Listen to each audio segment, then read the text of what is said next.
સ્વાગત છે point of Bharat media TV પર સત્યની દરેક પળ। કાંકરેજ તાલુકા પંચાયત કચેરી પાસે લોકોની ભીડ જોવા મળી। પ્રમુખ અને ઉપપ્રમુખની ચૂંટણીને લઈને ઉત્સુકતા।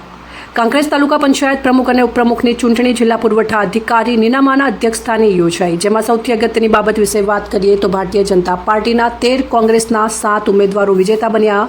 તારીખ 25/5/2026ના રોજ સવારે 11:30 કલાકે કાંકરેજ તાલુકા પંચાયત કચેરી હોલમાં વિજેતા ઉમેદવારોની બેઠક યોજાઈ। ત્યારે ચૂંટણી પ્રક્રિયા હાથ ધરાઈ, જેમાં કાંકરેજ તાલુકા પંચાયત પ્રમુખ તરીકે વેલસિંહ કેસાજી પરમાર અને ઉપપ્રમુખ તરીકે બાલુબેન પંજી ભીલડિયાને વિજેતા જાહેર કર્યા। કોંગ્રેસના માત્ર 7 સભ્યો હોવાથી તેમણે પોતાની ઉમેદવારી નોંધાવી અને આજે ચૂંટણી પ્રક્રિયા હાથ ધરવામાં આવી હતી। ભારતીય જનતા પાર્ટી ઉમેદવાર પ્રમુખ અને ઉપપ્રમુખ વિજેતા જાહેર થયા। જેવલામાંથી કુણાલ ભટ્ટ અને અમૃતભાઈ દેસાઈ, કાંકરેજ તાલુકા ભાજપ પ્રમુખ નટુભાઈ પટેલ, મહામંત્રી અમરસિંહ સોલંકી, જિલ્લા પંચાયત સદસ્ય ગોપાલસિંહ સોલંકી સહિત ભાજપના પદાધિકારીઓ હાજર રહ્યા અને ઉપસ્થિત ભારતીય જનતા પાર્ટીના નેતાઓ અને કાર્યકર્તાઓએ પ્રમુખ અને ઉપપ્રમુખને અભિનંદન પાઠવ્યા। ખડેપગે સિહોરી પોલીસ બંદોબસ્ત જોવા મળ્યો। Indrasinh Vaghela, point of Bharat news, Kankrej. Bharatiya Janata party Kankrej તાલુકો આજે પ્રમુખ અને ઉપપ્રમુખની ચૂંટણી પ્રસંગે પ્રમુખની વરણી મારી એટલે કે પરમાર વેલસિંહ દેસુભા તથા ઉપપ્રમુખની વરણીમાં બાલુબેન પંજી ભીલડિયાની વરણી કરવામાં આવી।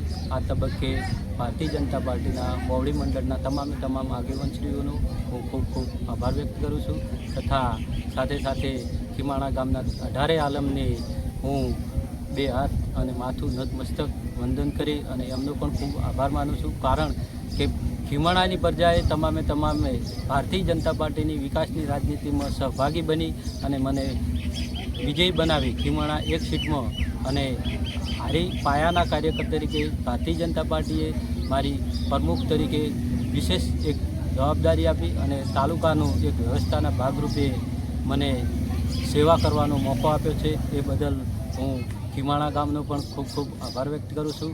સાથે કાંકરેજ તાલુકાના તમામ ગામડાઓ, છેવાડાના ગામડાઓનો જે રહેતા ગરીબ કુટુંબોનો ભારતીય જનતા પાર્ટીની કલ્યાણકારી યોજનાઓ, કેન્દ્રની અને રાજ્યની જે યોજનાઓ છે લોકો સુધી પહોંચે અને લોકોને લાભ મળે। સાથે કાંકરેજ તાલુકાની તમામ પ્રજાનો વિકાસ થાય અને કાંકરેજ તાલુકો એક ટીમ વર્ક તરીકે કામ કરી અને જિલ્લામાં એક નવું મોડલ તરીકે ઉભરી આવે એવા અમે પ્રયાસો કરીશું। ઓકે।